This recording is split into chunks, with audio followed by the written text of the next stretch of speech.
तो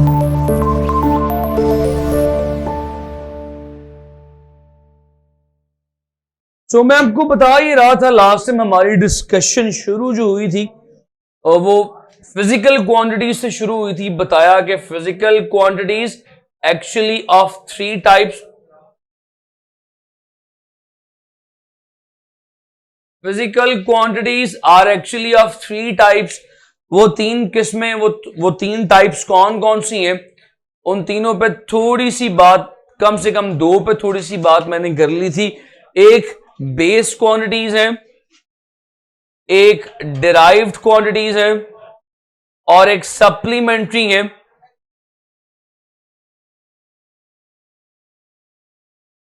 base quantities के बारे में मैंने लास्ट टाइम आप लोगों को मजीद एक्सप्लेन किया था, गाइड किया था। ऐसी क्वांटिटीज जो इंडिपेंडेंट हो, ऐसी क्वांटिटीज जो कि डायरेक्टली मेजर की जा सके, ऐसी क्वांटिटीज जो कि किसी दूसरी क्वांटिटी की मोहताज ना हो। एग्जाम्पल दी थी length, width, time, temperature, they are the independent quantities, base quantities. जबकि इसके बरअक्स, इसके दूसरे केस में डिराइव्ड क्वांटिटीज में मैंने एग्जांपल दी थी कि एरिया एक डिराइव क्वांटिटी है। सो मैंने बेस को भी डिफाइन कर दिया था, डिराइव को भी डिफाइन कर दिया था, सप्लीमेंट, और मैंने बताया था कि बेस क्वांटिटीज में सात क्वांटिटीज बताई थी और बताई थी कि दो के नाम जो है वो साइंटिस्ट के नेम पे हैं। कासिम, वालेकुम, हाय बेटा। आज बात करनी सप्लीमेंट्री क्वांटिटीज के ऊपर।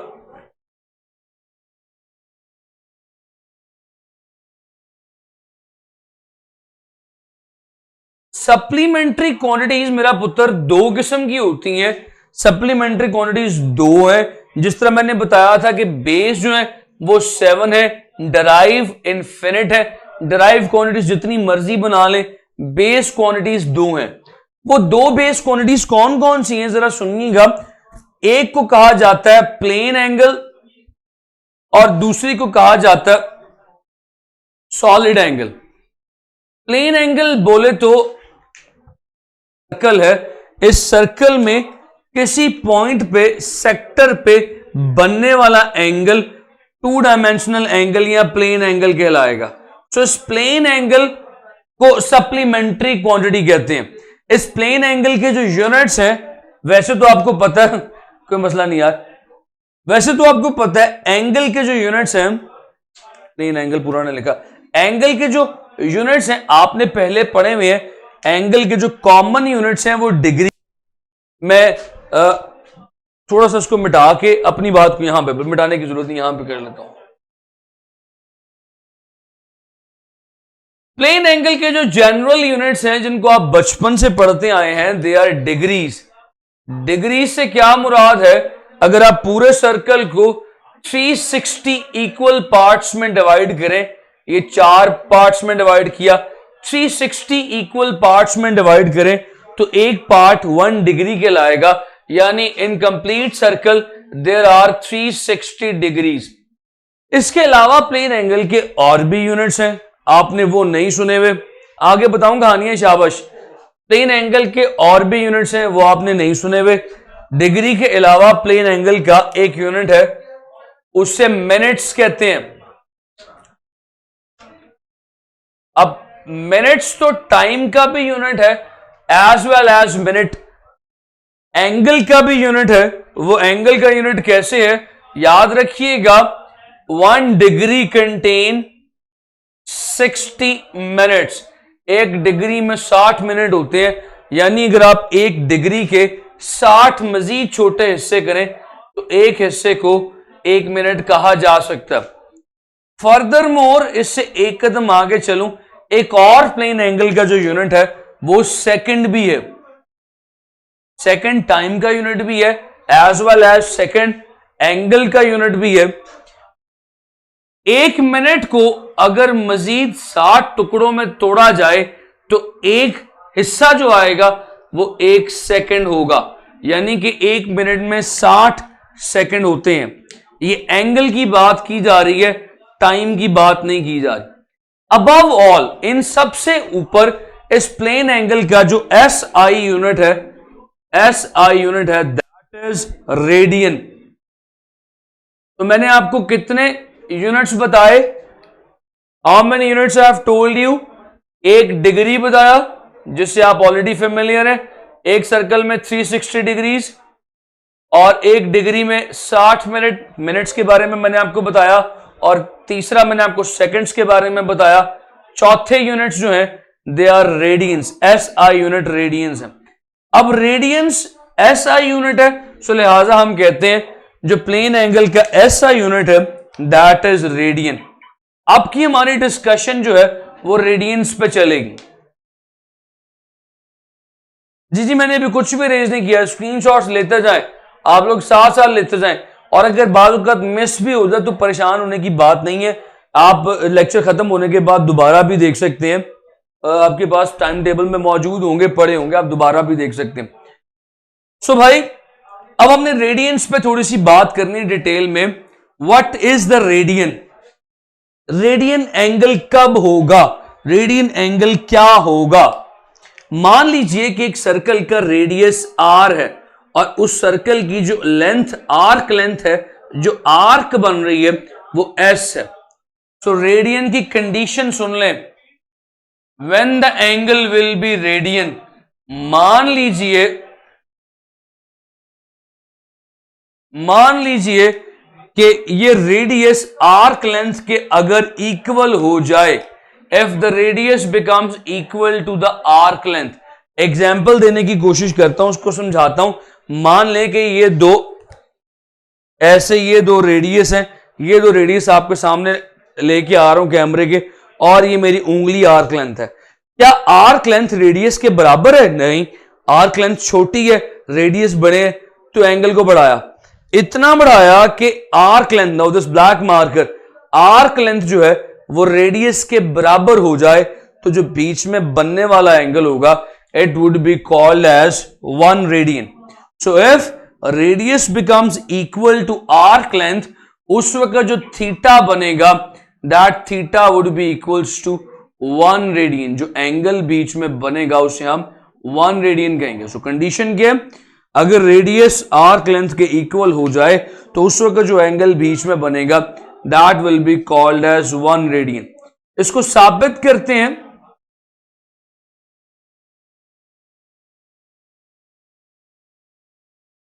हम एक बड़े कॉमन फॉर्मूला से सब वाकिफ है, मैथमेटिक्स में पढ़ लिया हुआ है, S is equals to r theta.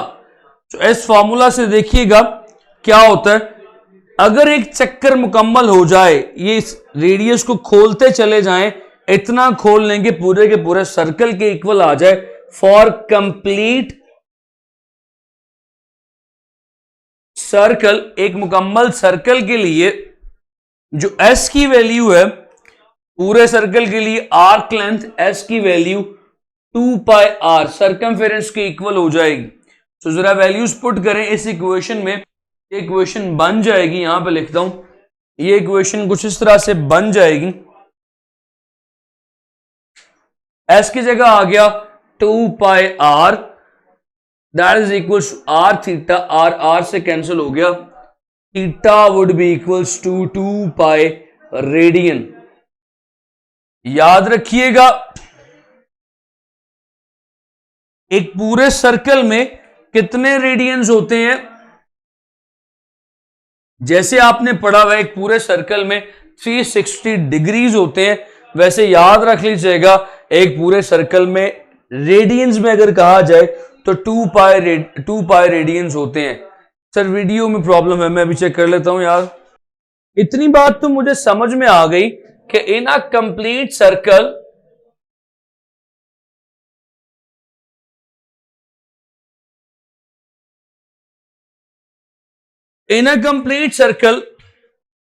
Theta is equals to 2 pi radian. एक पूरे सर्कल में टोटल एंगल 2 पाई होता है, और मैं ये भी जानता हूं कि एक पूरे सर्कल में थीटा एंगल्स में, डिग्रीज में लिया जाए तो 360 डिग्री होता है। आज इक्वेशन नंबर 1, आज इक्वेशन नंबर 2, लेट्स कंपेयर, इन दोनों को कंपेयर कर लीजिए। 360 degree must be equals to 2 pi radians. भाई ये कट गया, पाई रेडियन किसके इक्वल होगा, ये वैल्यू याद रख लो, पाई रेडियन होगा 180 डिग्री के। एक बात,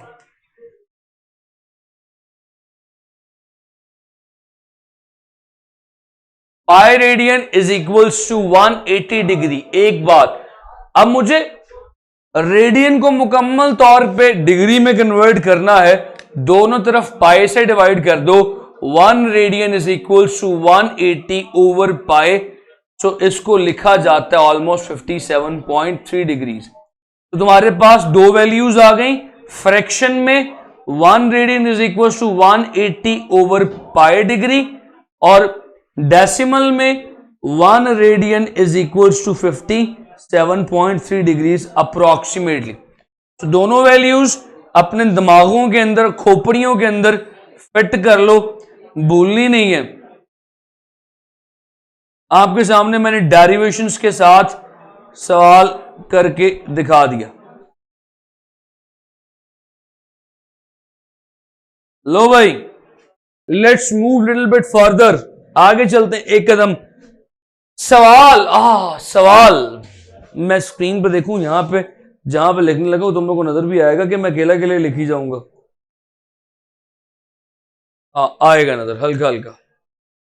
तो भाई ये सवाल यहां पे लिखने लगा हूं, लिख दूं? हाँ लिख देता हूं। सवाल है सवाल बड़ा मजे का, इसलिए जरा ज्यादा निकल गई। सवाल है 1 degree is equals to how many radians? Option A है 57.3, ऑप्शन बी है 180 ओवर पाई, ऑप्शन सी है पाई ओवर 180, ऑप्शन डी है ऑल। और फटाफट से जवाब दो। लिखा नजर आ रहा है? आ रहा है, सब नजर आ रहा है, फटाफट। Okay, C option. देखिएगा, मैंने इस सवाल में, शाबाश बच्चों, मैंने सवाल में उस्तादी ये की थी, मैंने बताया रेडियन टू डिग्री, पूछ मैंने डिग्री टू रेडियन ली है, उल्टा रेडियन से डिग्री का बताया, डिग्री से रेडियन का पूछ लिया। तो जब सवाल उल्टा कर दिया, जवाब भी उल्टा कर दें, शाबाश। इसका जवाब क्या होगा भाईजान? Radian to degree 180 over pi है, तो degree to radian pi over 180 हो जाएगा। शाबाश। अगर इसको फ्रैक्शन से हटा के आप डेसिमल में लिखना चाहें तो वो बनता है 0.017 रेडियन। दोनों वैल्यूज मेरे फौजियों लिख लो, याद कर लो। ये सवाल बड़ा मशहूर सवाल है, अक्सर पूछा जाता है। ओह नो सर, हानिया क्या हुआ पुत्र? शाबाश। Anything else? Any question up till here? सारी बातें मेरी समझ में आई? प्लेन एंगल की डेफिनेशन, प्लेन एंगल कब होगा, कंडीशन, डेरिवेशन सारी नोट्स बनाते जाओ। शाबाश, सारे के सारे थ्योरेटिकल टेस्ट आएगा ना, फंस जाओगे सारे। मैंने टेस्ट सौखा सूखा कोई नहीं बनाना। Test is going to be tough test. I gonna give you a hard time here. बताओ भाई, बात समझ में आ गई? सो सॉलिड एंगल कौन सा एंगल है? Solid angle is a 3 dimensional angle. Hope so आपका सवाल क्लियर हो गया होगा। 3 डायमेंशनल एंगल है। अच्छा भाई, जो तो लॉरी है वो मेरी बात को समझ सकते हैं। ये सर यू जी जी जी ऐसे ही है नुमान। मात कोई नहीं, क्या कोई नहीं मेरी जान। सो भाईजान, सॉलिड एंगल की बेहतरीन एग्जांपल मैं आपको देता हूं। जब आप कभी बाहर अब्बा जी के साथ, बड़े भाई के साथ, या बजाते खुद कभी दुआना लेने के लिए जाएं, तरबूज लेने के लिए जाएं, वाटरमेलन लेने के लिए जाएं, तो वो आपको इस तरह से काट के दिखाता है कि भाईजान चेक करें, बिल्कुल लाल है, बिल्कुल सही है। वो जो काट के पीस निकाल के दिखाता है, वो पीस कुछ इस तरह का होता है जनाब, लाल सा पीस होता है और बीच में काले काले बीज होते हैं, ऐसे करके। और यहां पे एक एंगल जो बन रहा होता है, that angle can be 160 radian. So ये क्योंकि सर्कल का एंगल नहीं है, ये एक सफेयर का एंगल है, सो लिहाजा सफेयर इज 3 डायमेंशनल, लिहाजा this angle is called as solid angle. इसके ऊपर वो एक हरे रंग की सरफेस बन रही होती है, वो तरबूज के ऊपर वाली जो सरफेस होती है वो बन रही होती है। सो भाईजान, इसकी कंडीशन क्या है? When this angle is going to be 60 radian, इसकी कंडीशन क्या है? बस कंडीशन के बाद आज बस करूंगा। ये स्टीरेडियन कल पढ़ाऊंगा क्योंकि टेस्ट का टाइम हो गया। इसकी कंडीशन ये है, मान लो कि ये रेडियस है r और ऊपर बनने वाले सरफेस की सरफेस एरिया जो है that is s, surface area S A लिखता हूं, सरफेस एरिया ऊपर बनने वाला सरफेस एरिया, सरफेस एरिया को एस ए से लिखा है। कंडीशन ये है कि अगर ऊपर बनने वाली सरफेस का एरिया रेडियस के स्क्वायर के इक्वल हो जाए, if surface area becomes equal to the square of radius, तो जो बीच में एंगल बनेगा that angle is going to be steradian and steradian is denoted by S R. आज की बात यहां पे वाइंड अप कर रहा हूं, यहां से ऑनवर्ड अपनी बात को लेके चलूंगा, खत्म करता हूं मैं बात को, मैं अपनी बात को यहां पे वाइंड अप करता हूं एक सवाल के साथ। सवाल मेरा पुत्र ये है, विच सबका जवाब आए, one of the following is the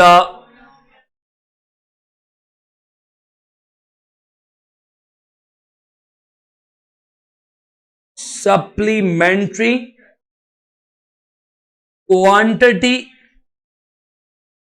कौन कौन सी इनमें से सप्लीमेंट्री क्वांटिटी है?